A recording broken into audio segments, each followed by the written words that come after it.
morning, everybody, and welcome to another Toolbox Tuesday. If this is the first time you're joining me, my name is Shannon Donohoe-Simpson. Have you ever caught yourself chasing connection instead of becoming the person who naturally attracts it? For those of you who have walked through divorce like me or are right in it, you'll know that rebuilding comes after. So I've been separated for almost 2 years now.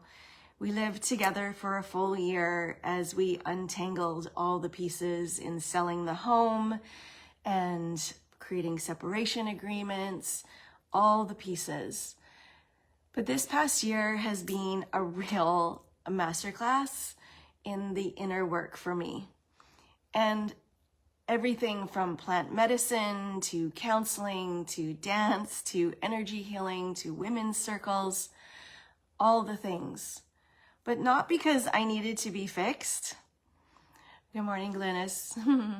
But because I needed to return to myself. I've slowly began to think about the possibility of connecting with someone else.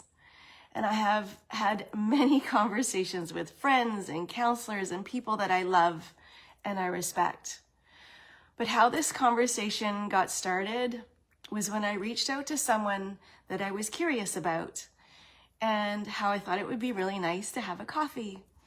And I was met with zero communication back.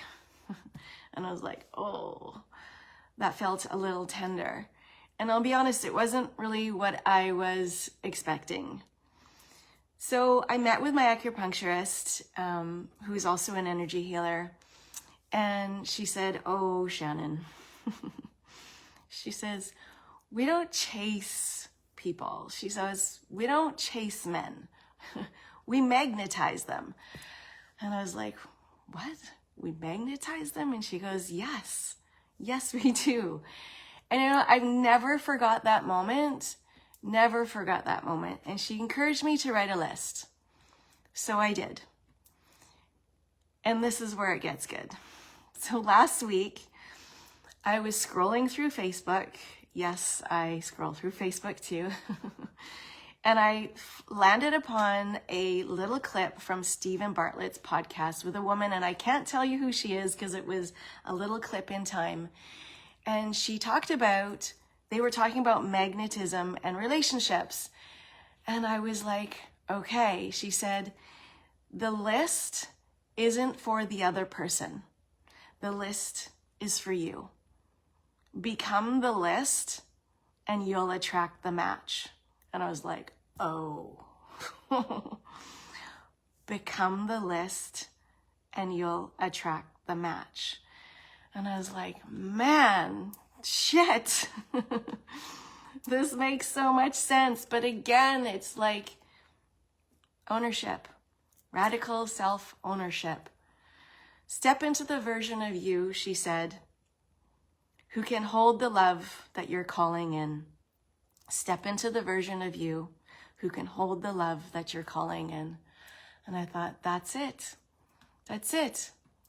So if I want a partner that's emotionally available, grounded, honest, has integrity, growth-minded, kind, humorous, adventurous, all the things, I need to actually practice those things myself. So again, yes, it all comes back to looking in the mirror, but reminding myself, and I've said this so many times before, you know, I am guilty, I can't speak for anybody else, at pointing the finger and then realizing that there's 3 fingers pointing back at me. So it's owning it. So it's about becoming the list. And this doesn't actually need to be just about romantic partners either. Like, I do believe that it's about all the people that we want to have in our lives and magnetize. You know, the more inner work that I do, because I believe that my outer world is a direct reflection of my inner world, I don't want to admit that every day, but it is the truth. My outer world is a direct reflection of my inner world. So when I find myself softening and allowing my heart to open, I often see the people around me soften and their heart open too. So what if it isn't about writing the list and waiting for someone to rise up and meet the list? What if connection isn't found by evaluating who fits the checklist, but by remembering who we are?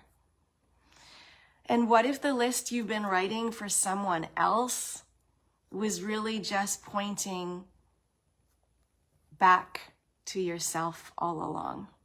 I was like, wow, right? So, because I really believe what you embody and what you transmit, what you put out to the universe, and that frequency is what you attract.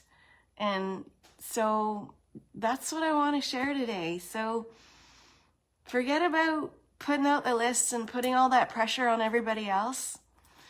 Become the list. Love yourself, and then you'll magnetize incredible things. And that's what I'm going to do. So I'm sending out so much love to you all. I hope you have a beautiful day. If this message resonated with you today, please share it with someone that you love. And if you feel the need to connect with someone and I will learn more about my coaching or my facilitating or my speaking, reach out to me at shannondonohoe-simpson.com. Thanks for joining me today. I'm sending you so much love. And 2026 is going to be incredible. Sending love. Take care.